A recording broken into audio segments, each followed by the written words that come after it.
हम लेकर आ चुके हैं एक नई हॉरर स्टोरी जो आपके रोंगटे खड़े कर देगी। लेकिन उससे पहले अगर आप चैनल पर नए हैं तो चैनल को जरूर सब्सक्राइब करें और बेल आइकन को दबाएं ताकि ऐसी ही डरावनी कहानियों का नोटिफिकेशन आपको सबसे पहले मिले। तो चलिए शुरू करते हैं आज की दिल दहला देने वाली कहानी।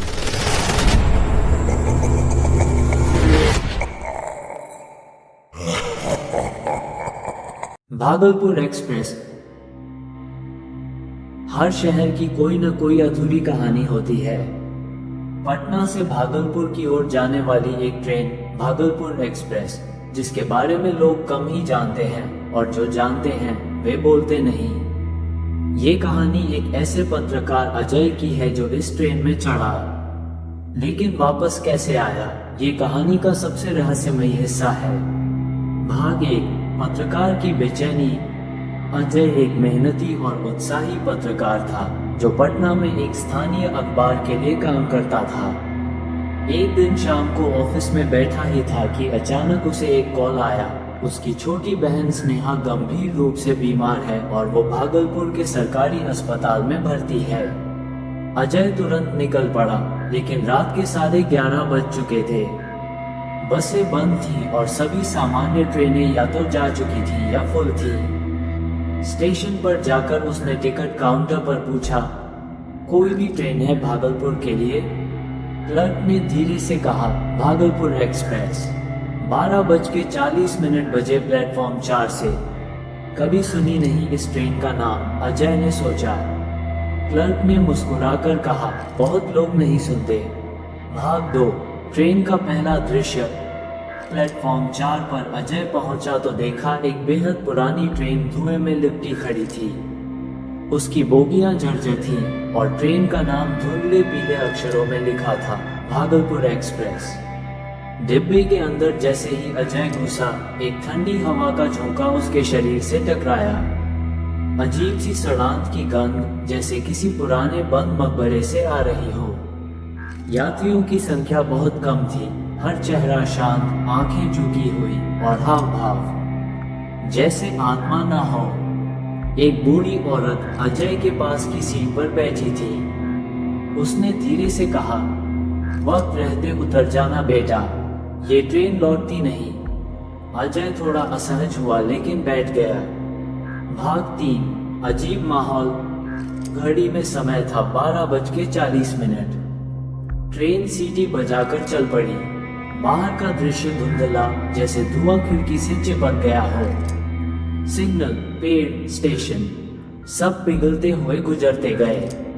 अजय ने फोन निकाला, नेटवर्क गायब। घड़ी देखी, 1:45 और फिर रुक गई। तभी ट्रेन एक लंबी सुरंग में घुसी। सुरंग से बाहर निकलते ही अजीब चीजें होने लगी। खिड़की के बाहर कोई दृश्य नहीं था, सिर्फ घना कोहरा और एक अजीब सी चमक। फिर वो गंध और तेज हो गई। भाग 4, मृत यात्रियों की ट्रेन। अब अजय की नजर यात्रियों पर पड़ी। उसके होश उड़ गए। सामने बैठा एक व्यक्ति वही था जिसकी तस्वीर उसने पिछले साल के बाढ़ हादसे में देखी थी, मृत अवस्था में। एक महिला जो कोने में बैठी थी, 1995 की ट्रेन दुर्घटना में मारी गई थी। एक लड़का जिसका चेहरा पहचान में आया, आत्महत्या करने वाला छात्र। अजय की रूह कांप गई। ये ट्रेन, ये यात्री, ये सब मर चुके हैं। भाग 5, खुद से सामना। डर के मारे अजय अगले डिब्बे की ओर भागा। हर डिब्बे में वही मृत चेहरे, कुछ सड़े हुए, कुछ शांत। अचानक एक डिब्बे में उसकी नजर एक व्यक्ति पर पड़ी। सूखा चेहरा, खुले हुए बाल, आंखें स्थिर और शरीर पर वही कपड़े जो अजय ने पहने थे। वो अजय खुद था, मरा हुआ। अजय चीख पड़ा। भाग 6, अंतिम स्टेशन, मृत्यु नगर। वापसी में भागते हुए वो ट्रेन के दरवाजे तक पहुंचा और उसे खोलने की कोशिश करने लगा, लेकिन दरवाजा टस से मस नहीं हुआ। तभी लाउडस्पीकर पर एक आवाज गूंजी, अगला और अंतिम स्टेशन, मृत्यु नगर। अजय ने रोते हुए, चिल्लाते हुए दरवाजा पीटा। तभी एक हाथ उसके कंधे पर पड़ा। वो बूढ़ी औरत थी। अगर तुझे लौटना है तो किसी की जगह लेनी होगी। आत्मा बलिदान। भाग 7, माँ की बलिदान? अजय ने कांपते हुए पूछा। किसकी? बूढ़ी औरत ने चेहरा उठाया। वो उसकी माँ थी। अजय अवाक रह गया। माँ तो 15 साल पहले एक ट्रेन दुर्घटना में मरी थी। मैं तेरा इंतजार कर रही थी बेटा, माँ ने कहा। अब तू आया है। तू जीवित है, मैं नहीं। मैं तुझे लौटा दूंगी। अजय रो पड़ा। नहीं माँ, मैं नहीं जा सकता। माँ ने उसके माथे को चूमा और बोली, तू मेरा बेटा है, तू जिएगा। मैं मर चुकी थी, लेकिन तुझे देखने के लिए रुकी थी। भाग 8 वापसी। एक जोरदार झटका लगा और अजय ने खुद को पटना स्टेशन के एक बेंच पर पाया। सुबह के 4 बज रहे थे। आसपास हल्की भीड़ थी। अजय ने जेब में हाथ डाला। एक फटा हुआ टिकट था जिस पर लिखा था भागलपुर एक्सप्रेस, वापसी नहीं। अजय उठकर घर पहुंचा। दरवाजे पर उसकी माँ की तस्वीर टंगी थी। उसके नीचे अगरबत्तियां जल रही थी और माँ मुस्कुरा रही थी।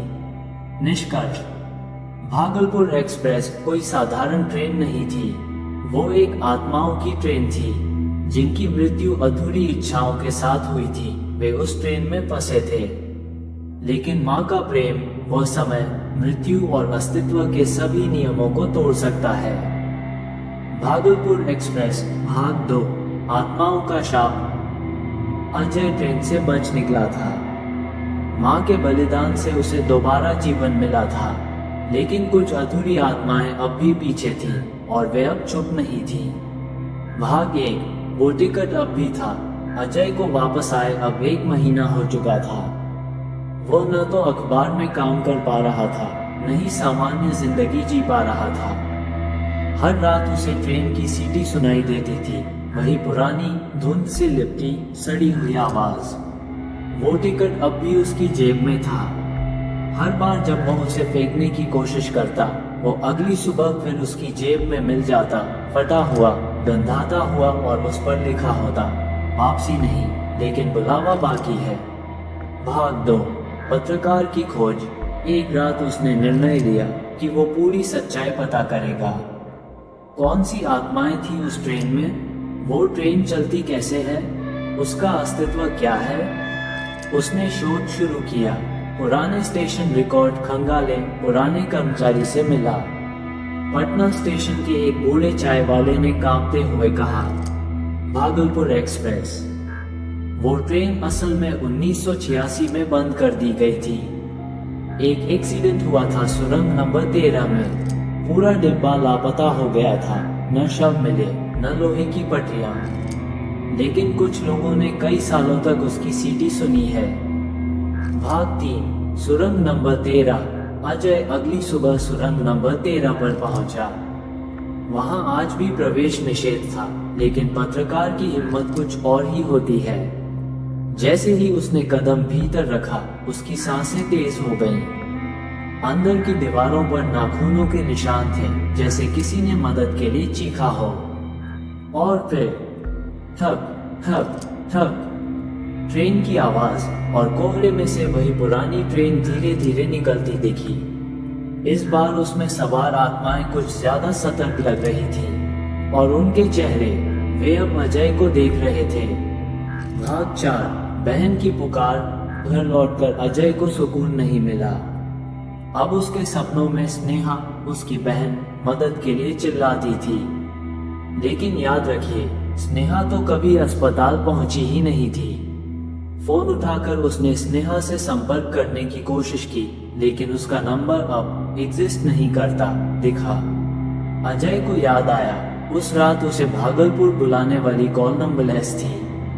तो क्या स्नेहा? नहीं, वो मानने को तैयार नहीं था। भाग 5 माँ की परछाई। रात को फिर वही सपने। माँ एक अंधेरे स्टेशन पर खड़ी थी, कह रही थी, तेरे लौटने से संतुलन बिगड़ गया है बेटा। अब उन्हें चाहिए कोई नया यात्री, वरना वो इस संसार में बिखर जाएंगे। कौन? अजय पूछता। जिनकी आत्मा ट्रेन में फंसी है और अब तुझसे जुड़ चुकी है। उन्हें मुक्ति तभी मिलेगी जब ट्रेन को पूरा चक्र मिलेगा, मृत्यु से जीवन तक। भाग 6 आत्माओं का प्रकट होना। अगली सुबह पटना में एक विचित्र घटना घटी। रेलवे स्टेशन पर कुछ लोग बेहोश हो गए। उनके होश में आते ही एक ही बात बोलते, भागलपुर एक्सप्रेस आ रही है, वो हमें बुला रही है। अजय को एहसास हुआ ट्रेन अब केवल एक आत्मा नहीं बल्कि शापित चेतना बन गई है। उसे अब चाहिए था कोई एंकर, कोई जीवित माध्यम, और वो था अजय। भाग 7 आत्मा शोधकर्ता की मदद। अजय पहुंचा प्रोफेसर वासुदेव के पास, जो एक मशहूर पैरानॉर्मल शोधकर्ता थे। प्रोफेसर बोले, इस ट्रेन का अस्तित्व अब आध्यात्मिक नहीं रहा बल्कि यह आत्मिक चक्र में फंस गई है। जब किसी ट्रेन में एक ही समय पर सैकड़ों लोग मारे जाते हैं और उनका अंतिम संस्कार नहीं होता तो वे टाइम लूप में फंस जाते हैं। तो क्या मैं उस लूप को तोड़ सकता हूँ? अजय ने पूछा। हाँ, प्रोफेसर बोले, लेकिन कीमत लगेगी। या तो कोई अपनी मर्जी से ट्रेन में शामिल हो या आत्मा खुद को मुक्त करे। भाग 8 अंतिम समाधान की तैयारी। अजय ने निर्णय लिया वो वापस जाएगा, लेकिन इस बार खाली नहीं। प्रोफेसर ने उसे एक मंत्र संरक्षित दीपक दिया और कहा, इसे सुरंग के अंतिम छोर पर रख देना। इससे आत्माएं अपने मार्ग की ओर अग्रसर होंगी। रात 12:40 बजे, वही समय, वही प्लेटफॉर्म। भागलपुर एक्सप्रेस फिर प्रकट हुई। भाग 9 आखिरी चढ़ाई। अजय ट्रेन में चढ़ा, लेकिन इस बार आत्माएं शांत थी। वे उसे पहचानती थी। हर चेहरा झुक गया। वो बूढ़ी औरत, उसकी माँ, मुस्कुराए। अब सही समय है, उसने कहा। अजय धीरे धीरे सुरंग की ओर बढ़ा, दीपक को जलाया और सुरंग के अंत में रख दिया। एक तीव्र प्रकाश फैला। आत्माएं एक एक कर रोशनी में विलीन होने लगी। एक के बाद एक चेहरे हल्के होते गए। ट्रेन की सड़ांध हवा में घुल गई। अंधकार में धीरे धीरे उजाला भरने लगा। भाग 10 नया यात्री। अजय नीचे गिर पड़ा, आंखें बंद होने लगी। अचानक किसी ने उसका हाथ पकड़ा। उसने आंखें खोली। स्नेहा थी। भैया, उसने धीरे से कहा, मुझे भी बुलावा आया था, लेकिन माँ ने मुझे रोक लिया था। अब तुमने सबको मुक्त कर दिया है। अजय मुस्कुराया। अब ट्रेन फिर कभी नहीं चलेगी। निष्कर्ष, भागलपुर एक्सप्रेस अब शांति में विलीन हो चुकी थी। वो ट्रेन जो आत्माओं की शरण बन चुकी थी, अब एक दीप्ति में लीन हो गई। अजय ने न केवल खुद को बल्कि सैकड़ों बंधी आत्माओं को मुक्ति दी। लेकिन शहर के उस पुराने स्टेशन पर आज भी लोग कहते हैं, हर पूर्णिमा की रात प्लेटफॉर्म 4 पर एक धुंधली ट्रेन की परछाई दिखती है, शायद किसी नई आत्मा के इंतजार में। The end। अगर आपको ये कहानी डरावनी लगी, मजेदार लगी या जरा सी भी दिलचस्प लगी हो तो लाइक करना न भूलें। कमेंट में बताएं कि आपको सबसे ज्यादा डर कहाँ लगा। अगर अभी तक सब्सक्राइब नहीं किया तो टेरर 2.0 चैनल को अभी सब्सक्राइब करें, क्योंकि अगली बार हम फिर से लेकर आएंगे नेक्स्ट पार्ट। फिर मिलते हैं कहानी के अगले भाग में।